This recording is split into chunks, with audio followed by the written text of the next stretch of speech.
Hi, Biology 112 folks. It's Brett, the lab tech here, and today I'm going to do a home demo of the new yeast catalase enzymes lab.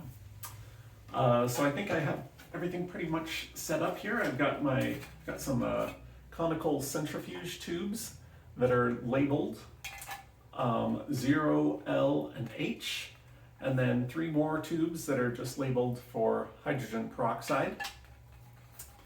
I've got some water. I'm using tap water, but deionized or distilled would be a little better. I have some yeast from the grocery store, and I've actually already pre-measured or pre-weighed 1 gram of yeast. We have 100 milliliters of water, so we're going to mix that together to make our 1% yeast suspension. And stir that up a little bit, if I can find something to stir with. What did I do with that? Well, we're going to use the yeast pipette to stir that up a little bit.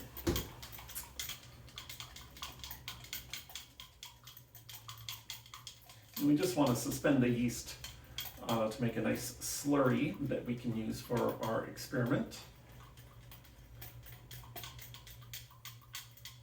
Okay. And then we also have some hydrogen peroxide. This is 3% hydrogen peroxide, the kind you get at the grocery store. And then the other thing we have is some dilute dish detergent. Like a 10% solution of liquid dish soap. All right, so that's all we need. Oh, and the other thing, a timer to keep track of time. So what I'm going to do is set up the tubes now. I'm going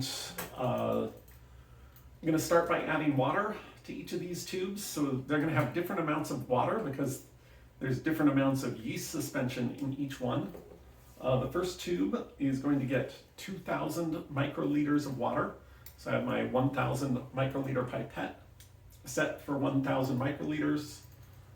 And we will get 2 squirts of that. So there is 2,000 microliters of water. The middle one gets 1,500.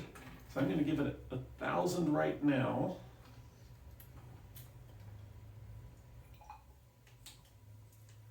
And then the high enzyme one just gets 1,000 microliters of water. So I'm still 500 short on this one, so I'm going to change the pipette setting to 500 microliters.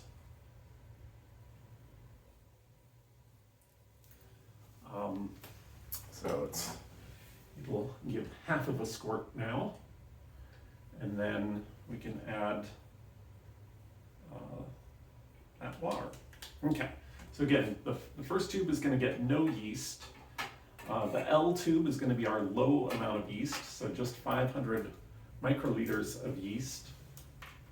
And I'll get my yeast beaker and yeast pipette tip back. Looks like it's mixed up fairly well. You do want to kind of mix it a little bit before you draw any yeast up to just kind of resuspend it. So this middle one is going to get 500. And then the high yeast is going to be 1,000 microliters. So I'm just going to give it 2 squirts of 500.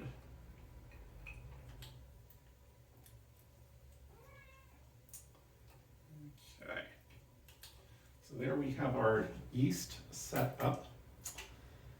And the next thing we need is 1 drop of dilute dish detergent in each of these tubes. And the dish detergent is going to be there to catch the bubbles of oxygen as they are formed so that we can actually see how much oxygen is being produced. And so I'm just going to do 1 drop in each of these tubes. There we go. All right, so we have our dish soap. The next thing we need to do is set up the hydrogen peroxide.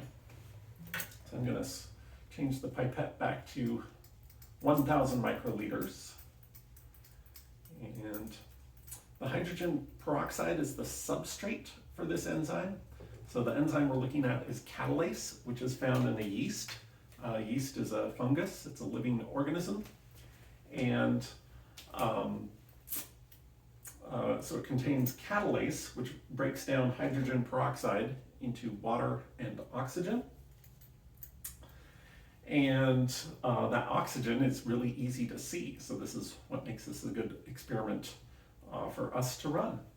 So I'm going to pipette 1,000 microliters into a separate tube.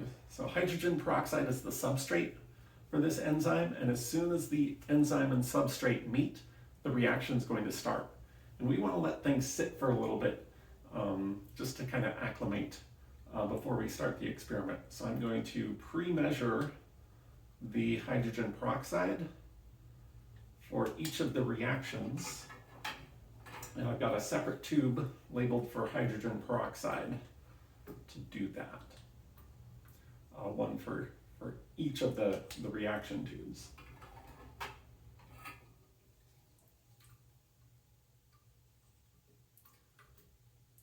Okay.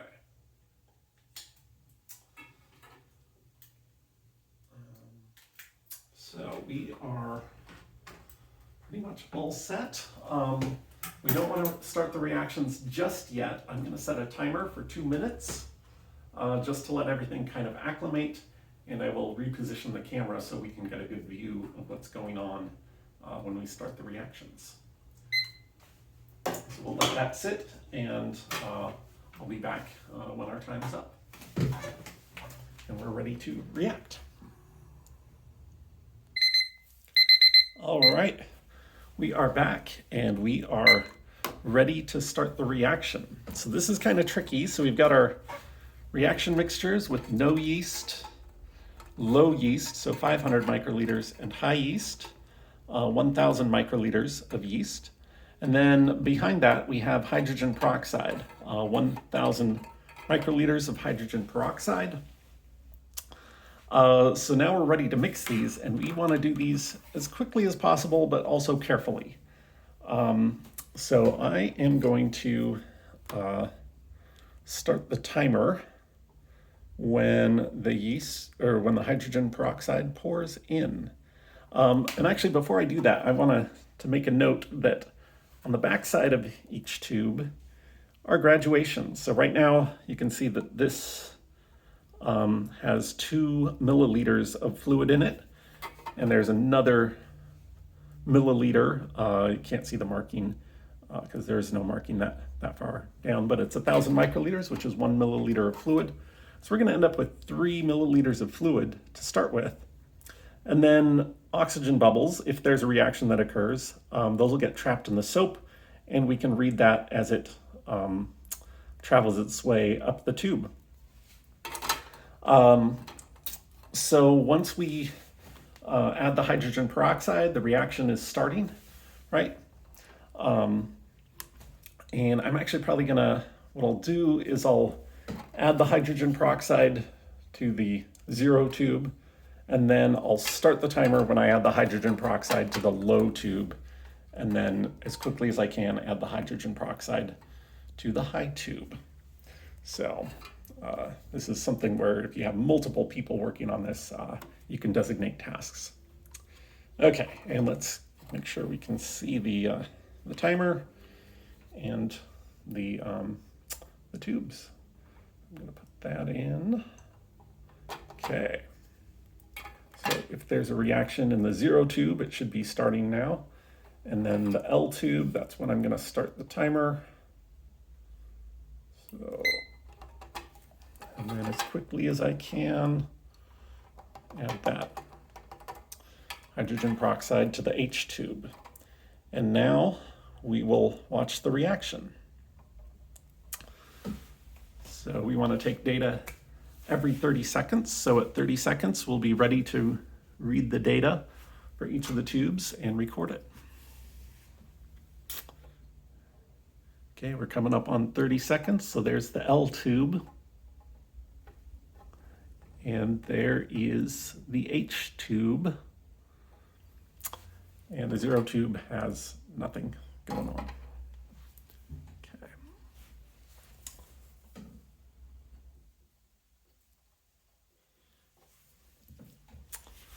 All right, and we're coming up on another 30-second mark, so the 1 minute mark. And the L0 tube still has nothing. L tube is, let's see where the bubbles are there. And the H tube, that's where those bubbles are. Okay.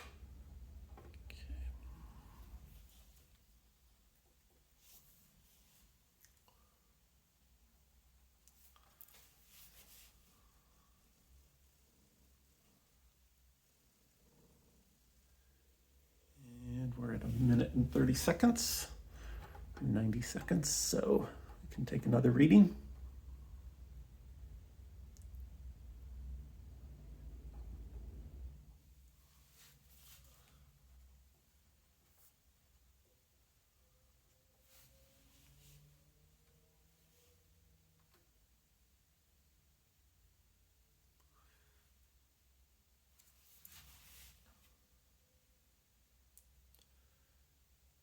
We are at the 2 minute mark, which is the end of the experiment. So we can take one last reading. And that is it. Okay. So that is the experiment. And as you can see, these are the results, right? So the 0 tube still had nothing happening, right? So no yeast, no enzyme. The L tube had some oxygen production, right? And then the H tube had some more oxygen production. If you want, you could let them go a little bit longer and see if anything further happens. There's the same amount of hydrogen peroxide in all the tubes, so given enough time, we should have the same amount of oxygen gas produced. But we might be waiting a while for some of those tubes. So I'm going to go ahead and stop the video there. This is the guided experiment, so the changing amounts of enzyme. We can use this system to study environmental effects on the enzymes, so temperature, pH, salt concentration, and see if the enzyme is more or less active in different environmental conditions. But when you do that, you want to make sure there's the same amount of enzyme and substrate in each tube. So, all right. Well, I hope you've enjoyed this, and we will see you later.